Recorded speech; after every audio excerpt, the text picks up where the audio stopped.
Сәлеметсіздер ме, құрметті YouTube көрермендері. Бүгін мен сіздерге детский топтарға арналған, яғни балалардың топтарына арналған, яғни аң патшасы арыстанды, былайша айтқанда лев мультяшный вариантта жасап көрсететін боламын. Менімен бірге болыңыздар. Мен алдымен өзіме керекті мастикаларды алып алдым.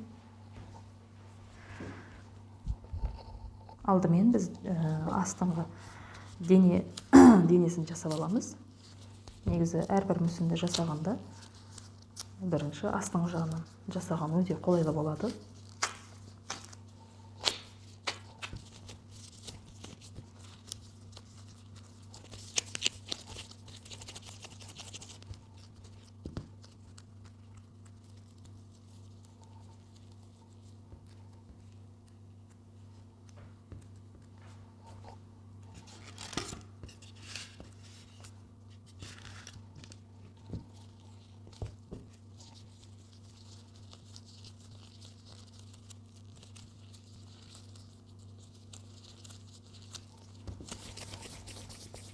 Бұл бізде аяқтары. Екеуін бірдей етіп домалақтап аламыз.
Осылай денесін жасап шығардық.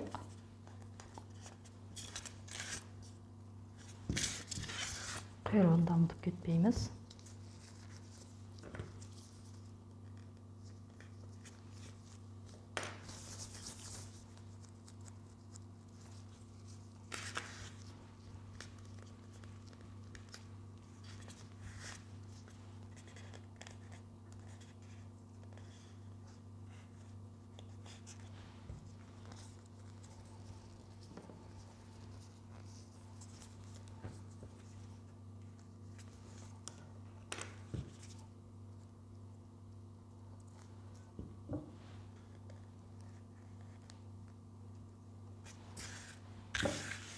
Ендігі кезек бізде басын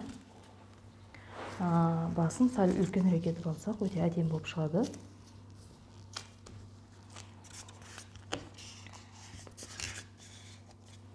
Осылай мен шпажканы алдым. Алып кетпес үшін.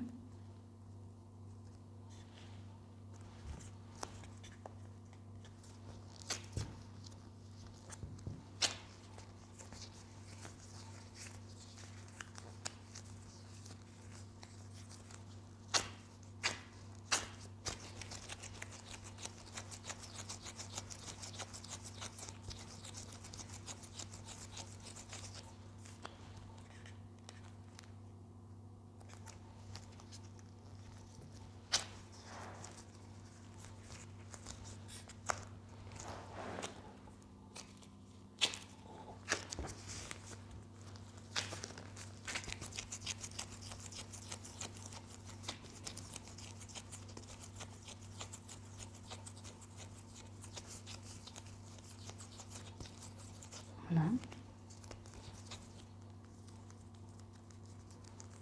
Енді екі көзін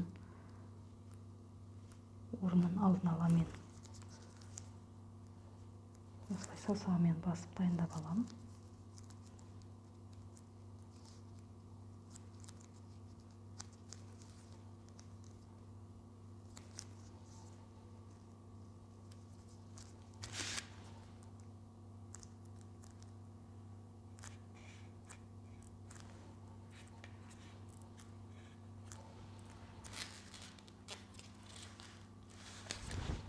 Бұл жерде екі көз болады қазір.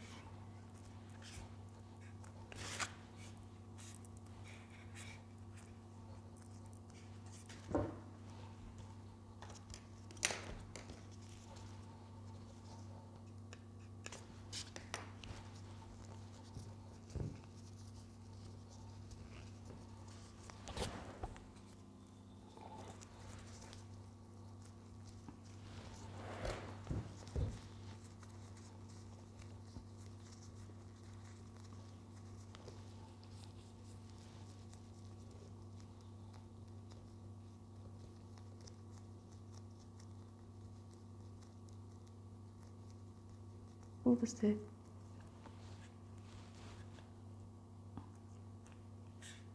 окей.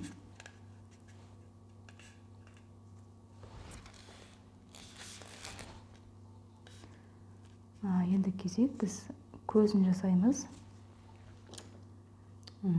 Көзіне осындай инструменттер қажет болады.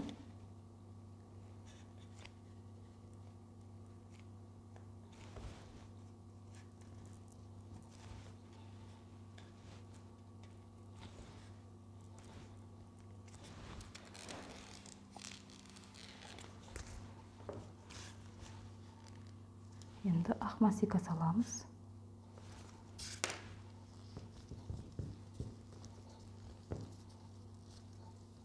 Тым қатты үлкен болып кетпеу керек. Екеуі бірдей етіп домалақтаймыз.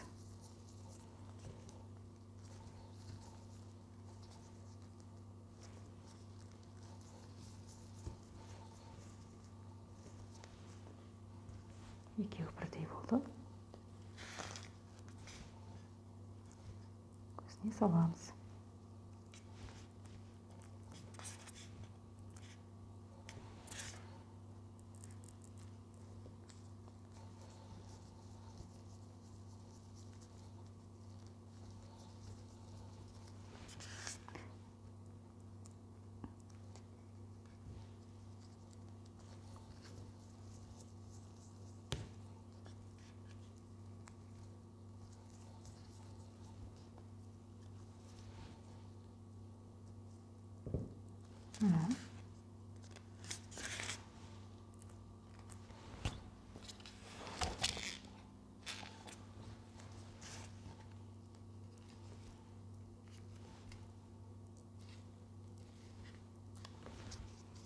Енді қара мастиканы жасаймыз.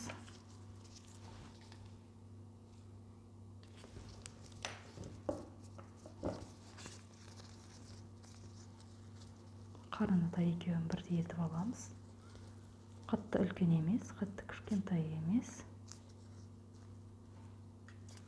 Дәл осылай.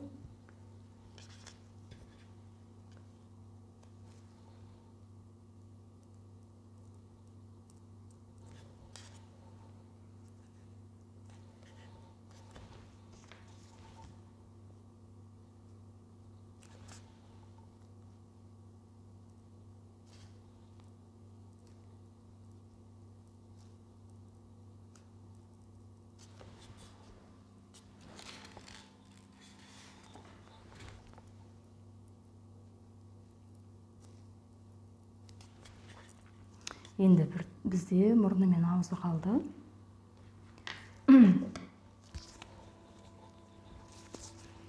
Бұны мен осылай дәл ортасынан сызық түсіремін.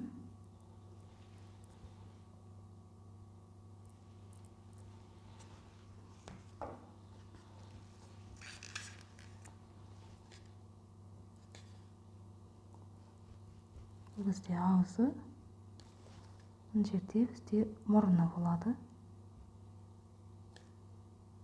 Мінекей.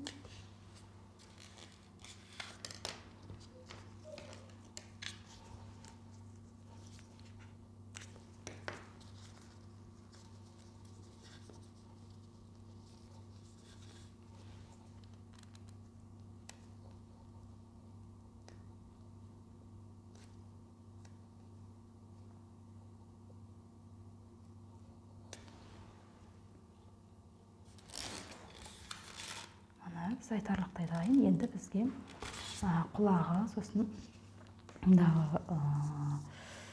сол арыстанның шаштары десек те болады. Енді құлағын жасаймыз.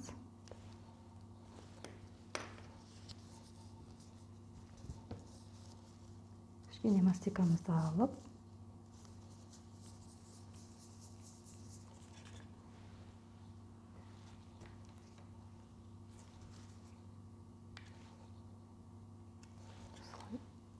қыстырамыз.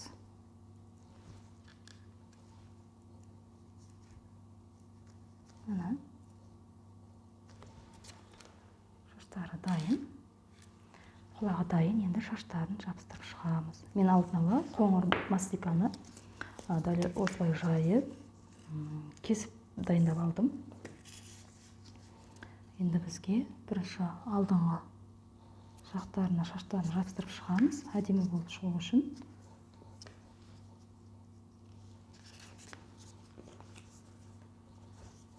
Біз қасын өтіп бара жатыр екенбіз, қасында жасай саламыз.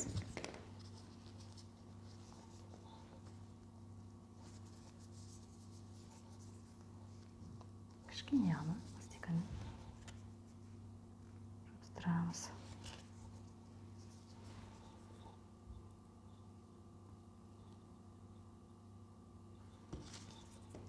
Ендігі кезек бізде осындай шаштар.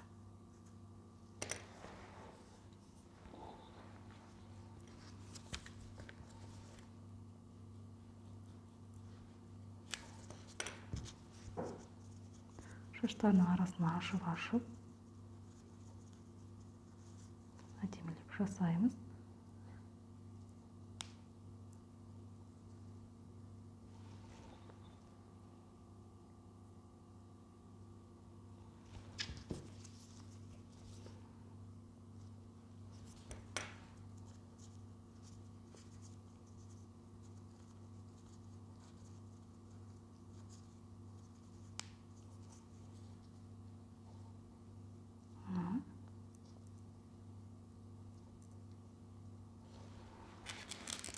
Осылай алдын ала бірінші алдыңғы жақтарына жабыстырып шығамыз.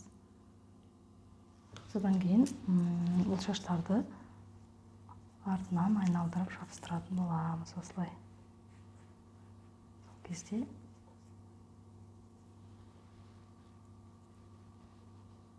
осылай әдемі шығатын болады.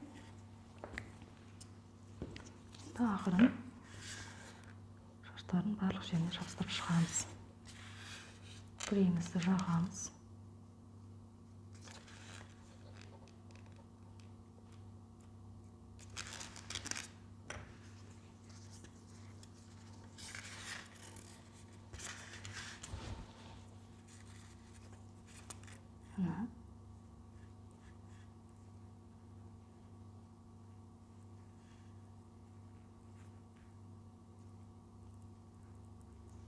Осылай ақырын ғана байқап жабыстырып шығамыз. Артқы жақтарын да ұмытпаймыз.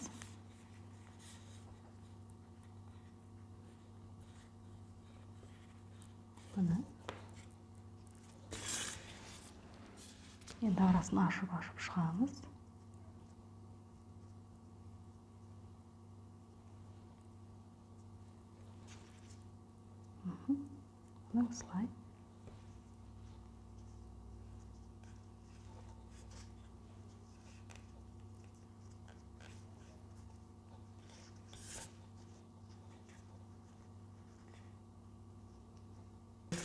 ашып жабыстырсаңыз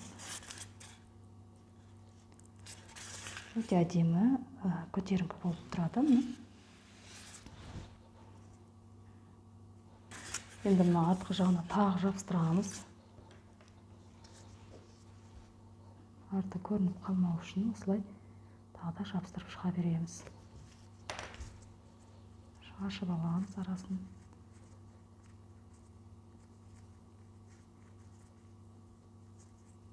Қаласаңыз басқаша үлгідегі шаштарын жасауға да болады.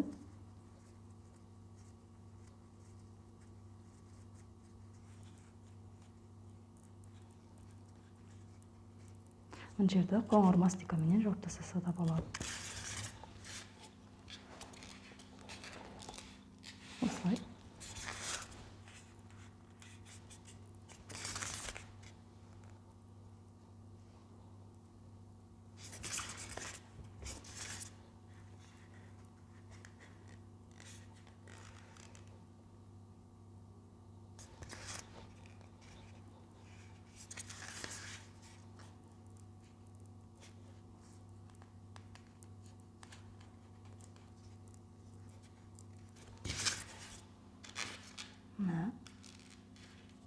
Айтарлықтай дайын бізде. Қаласаңыз осылай тағы да жабыстырып шыға берсеңіздер болады. Болмаса қаласаңыз олай осы жерді қоңырмен жабыстырып шығуға болады. Менде осындай артық жасылған мастика болғасын осымен жауып шыға саламын.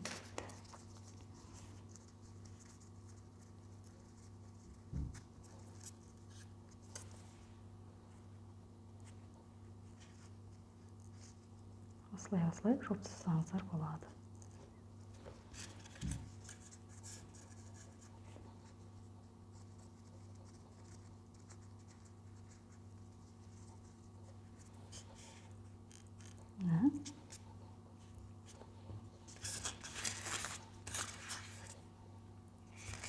Өте әдемі көрінеді әрі.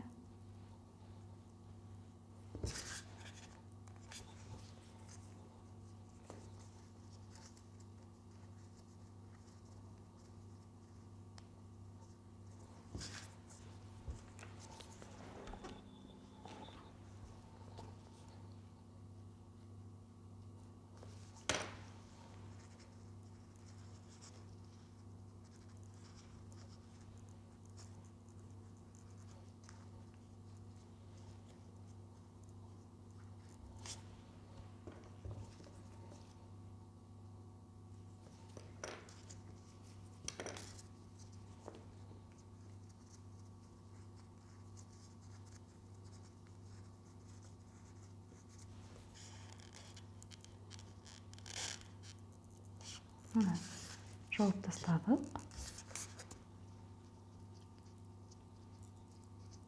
Жаптық. Енді осыны былай шаштарын көтеріп қойсақ, өте әдемі болып шығады. Міне біздің аң патшасы арыстанның баласы десек те болады. Не болмаса мультяжный вариант. Бұл тортқа арналғандықтан бұны өте әдемілеп осылай жасадым. Сіздерге түсінікті әрі пайдалы болды деп ойлаймын. Түсінікті әрі пайдалы болса, мен сіздерге пайдам тиген болса, менің каналыма тіркеліп, лайк басып, комментарий жазып кеттіңіздер.